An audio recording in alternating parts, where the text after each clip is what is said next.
Et tout de suite, Philippe, c'est l'infomédia du jour. L'infomédia du jour, Mediapart n'a plus d'actionnaires et ce n'est pas une mauvaise nouvelle, c'est presque une révolution. Celle accomplie par le site payant d'information pour renforcer son indépendance qui faisait déjà partie de son ADN. Le site, créé en 2008 et dont la courte histoire est déjà jalonnée de révélations et de scoops retentissants comme les affaires Wörth-Bettencourt, Sarkozy-Kadhafi, l'affaire Cahuzac, Benalla et la dernière en date, les fameux homards du ministre François de Rugy qui l'ont conduite à démissionner. Alors pour bien comprendre ce qui se passe à Mediapart aujourd'hui, il faut savoir que jusqu'à présent, le capital du site était détenu à 42% par ses 4 fondateurs, dont Edwy Plenel, ancien patron du journal Le Monde. Le reste appartenant pour partie aux salariés et à une société des amis et à 2 investisseurs partenaires, Doxa et Cofinance. Ce montage capitalistique complexe est révolu. Mediapart a sanctuarisé donc son capital qui a été acquis par une structure non capitalistique à but non lucratif. Désormais, il n'y a plus d'actionnaires. Le capital n'est aujourd'hui ni cessible, ni achetable, encore moins spéculable. J'apprends des mots. C'est ce que Mediapart écrit sur son site. Pour en parler, je reçois Edwy Plenel. Bonjour. Bonjour. Vous êtes l'un des fondateurs de Mediapart, son président. Alors pour les lecteurs, pour les auditeurs, ça ne faisait presque aucun doute que Mediapart était indépendant. Alors pourquoi ce changement capitalistique ? Le défi de l'indépendance économique, on n'est jamais sûr que ça dure tout le temps. Regardez Libération, Le Monde, selon des engagements qui avaient été pris après la Deuxième Guerre mondiale, une presse corrompue, une presse soumise à des intérêts privés, ont essayé de faire vivre ce qu'on appelle un actionnariat salarié, où il n'y avait pas seulement la bataille pour l'indépendance éditoriale, je suppose que vous l'amenez ici, que tout le monde l'amène, quelles que soient toutes les rédactions l'amènent, quels que soient les contextes. C'est l'obligation de notre profession. Nous sommes d'abord responsables devant le public et pas devant nos actionnaires ou devant nos propriétaires. Mais il y avait cette idée de mettre dans l'écosystème médiatique des sortes de lieux idéaux où le capital était contrôlé directement par les rédactions. C'est-à-dire qu'à l'indépendance éditoriale s'ajoutait l'indépendance économique. Vous connaissez la suite. Crise, difficultés, révolution industrielle. Le Monde, Libération ont perdu leur indépendance économique. Ouais. Ils appartiennent à des actionnaires privés extérieurs au métier de l'information. Je vous interromps pour parler du Monde, parce que vous parlez de la sortie de la guerre et de la libération, on était en 45, mais là maintenant, est-ce que vous avez été instruit ou échaudé par la crise récente qui a secoué le journal Le Monde ? Je rappelle l'arrivée du Tchèque Daniel Kretinsky au capital de la société de Mathieu Pigasse et son conflit de Pigasse avec l'autre actionnaire Xavier Niel. Nous sommes instruits depuis la création de Mediapart. Mediapart vient de la crise du Monde et de la crise de Libération. Ouais. Nous, on a voulu faire un journal indépendant, vous l'avez rappelé, par notre travail d'information, mais on avait un autre défi, c'est arriver à prendre une revanche par la création en tant que structure, en tant que journal, d'un journal totalement indépendant économiquement, puisque moi j'ai assisté à cette défaite. J'ai assisté à la prise en main du Monde par des intérêts privés. J'ai perdu cette bataille. J'ai dit, vous allez voir, vous allez vous battre et vous tuer les uns les autres. Et d'ailleurs, c'est une tuerie. Ça a d'abord commencé par une tuerie entre journalistes, et maintenant c'est une tuerie, on en parlera peut-être, entre capitalistes, entre Monsieur Pigasse et Monsieur Niel. Donc nous, les fondateurs de Mediapart, on voulait premièrement faire ce journal indépendant éditorialement avec les scoops, etc. Ouais. Mais on voulait absolument trouver une réponse inédite, car on avait compris que le fait que les salariés contrôlent le capital ne résistait pas en cas de crise. En cas de crise, ça devenait un enjeu de pouvoir, ça devenait une bataille, et du coup, l'indépendance était perdue. Qu'est-ce que vous appelez une crise ? C'est le fait de ne plus avoir de revenus, c'est le fait de ne plus avoir d'argent, c'est ça la crise. Il y a parfois des révolutions industrielles qui obligent à se mettre en cause, il y a parfois des difficultés que traversent les médias. Donc nous, on a voulu trouver une solution qui rende irréversible l'indépendance de Mediapart. Et notre modèle était ce qui existe en Grande-Bretagne, le trust du Guardian. Alors là, c'est lié à une vieille famille écossaise, c'est-à-dire qu'il y a un trust dont le rôle est de garantir de manière à perpétuité l'indépendance économique en faisant des réserves de façon à ce qu'en cas de difficulté, il soit possible d'aider le Guardian pour préserver son indépendance. D'un mot, qu'est-ce que ça a de neuf ? Parce que tout le monde essaie de faire des réserves en cas de coup dur. C'est le principe de l'assurance. La nouveauté, c'est qu'il n'y a pas d'actionnaire extérieur qui veut défendre des intérêts extérieurs au journalisme. Nous ne sommes pas, à Mediapart, à la merci d'une pression de quelqu'un qui a des intérêts dans la téléphonie mobile, dans les ventes d'armes, dans la finance.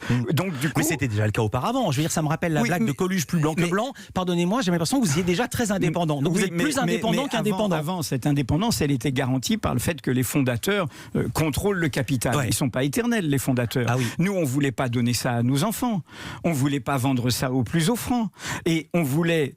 Encore une fois, inventer quelque chose pour donner Mediapart à l'équipe, que l'équipe contrôle Mediapart, mais qui soit nouveau. Donc, qu'est-ce qu'on a inventé et qui est utile à tout le monde, car à mon avis, ça va faire école dans le système médiatique. C'est un fonds pour une presse libre, qui est le statut de fonds de dotation, et qui, du coup, maintenant, contrôle 100% du capital de Mediapart. On va parler de ce fonds et voir quelles conséquences pour la presse française, puisqu'on en parlait, on parlait de la crise récente au monde. Juste une info sortie par Mediapart, tous les journaux disent que c'est eux qui l'ont sorti, mais c'était vous, mercredi, Mathieu Pigasse, le PDG de la banque d'affaires Lazare Frères, mais par ailleurs, Lazare France, pardon, mais par ailleurs actionnaire du Monde, il est aussi dans les Inrocks et dans Radio Nova, va démissionner de la banque.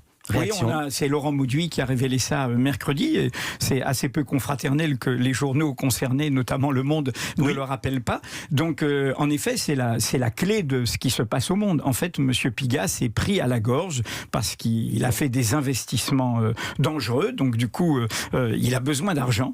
Et c'est pour ça qu'il est en fragilité vis-à-vis de l'autre oligarque qui contrôle le monde, M. Niel. Alors, du coup, la rédaction du Monde s'abrite derrière M. Niel. Je préférerais, si j'étais elle, qu'elle s'abrite derrière un modèle comme celui de Mediapart, qui est beaucoup plus protecteur, c'est-à-dire être contrôlé par une structure non capitaliste. Mais d'un mot, parce qu'ici on est une émission média et l'heure tourne, le fait qu'il démissionne d'une banque n'a strictement rien à voir avec ses activités dans la presse. C'est juste deux événements indépendants. Non, ça a à voir. C'est-à-dire qu'il démissionne de Lazare parce que, en fait, le patron de Lazare lui a demandé de démissionner parce que lui-même est en difficulté. Il est en difficulté dans des investissements aventurés. Alors, s'il est en difficulté, ça veut dire que du coup, sa participation au Monde, qu'il présentait comme un truc, j'aide la presse et tout, en fait, il veut qu'on lui donne de l'argent. Il la veut sonnante et trébuchante. D'où la bataille entre lui et M. Niel, le patron de Free. Le fonds lancé par Mediapart, on en parle juste après ça. Et oui, on continue dans un instant à parler de Mediapart qui a rendu son indépendance totale. Alors restez avec nous pour la suite de l'infomédia du jour sur Europe 1. 9h, 11h, Europe 1 Culture Média. Philippe Vandel. Depuis sa création, Mediapart a toujours été totalement indépendant, mais le média vient de franchir une marge de plus en le devenant aussi économiquement. Et du Plenel nous en dit plus, Philippe Vandel, dans la suite de l'infomédia du jour. Et depuis sa création, Mediapart n'a pas toujours été rentable, mais c'est assez rare pour être signalé. C'est le seul pure player, le site seulement d'information en ligne qui est rentable depuis... Je précise, on est rentable depuis fin 2010. C'est-à-dire, ça fait quand même 9 ans maintenant. Ça va être ma question. Ça fait 9 ans. Et nous sommes, et ce qui est la bonne nouvelle pour toute la profession, c'est que Mediapart, il n'y a pas de publicité, il n'y a pas de subvention, il n'y a pas de mécène. Donc, on peut faire une entreprise de presse rentable, qui crée des emplois, qui donne confiance dans le journalisme, puisqu'on a commencé avec 25, on est aujourd'hui 90 salariés. On peut le faire simplement en faisant du journalisme, créant la confiance avec le public. Aujourd'hui, depuis ces 9 dernières années, Mediapart a un taux de rentabilité comme entreprise qui est unique dans le secteur.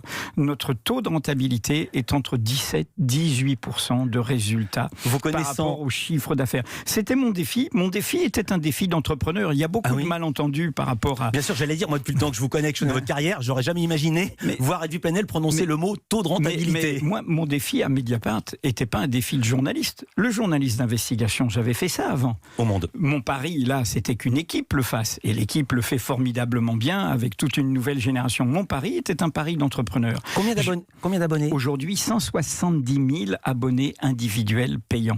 Alors, je vais essayer d'expliquer. Mediapart était détenu à hauteur de 42% par ses 4 cofondateurs, vous-même, François Bonnet, Laurent Mauduit et Marie-Hélène Smiedjan. J'espère que je prononce bien. Smiedjan, pardonnez-moi. Le reste appartenant aux salariés, à une société des amis avec qui il formait un pôle d'indépendance. Le reste des actions appartenaient à des investisseurs partenaires.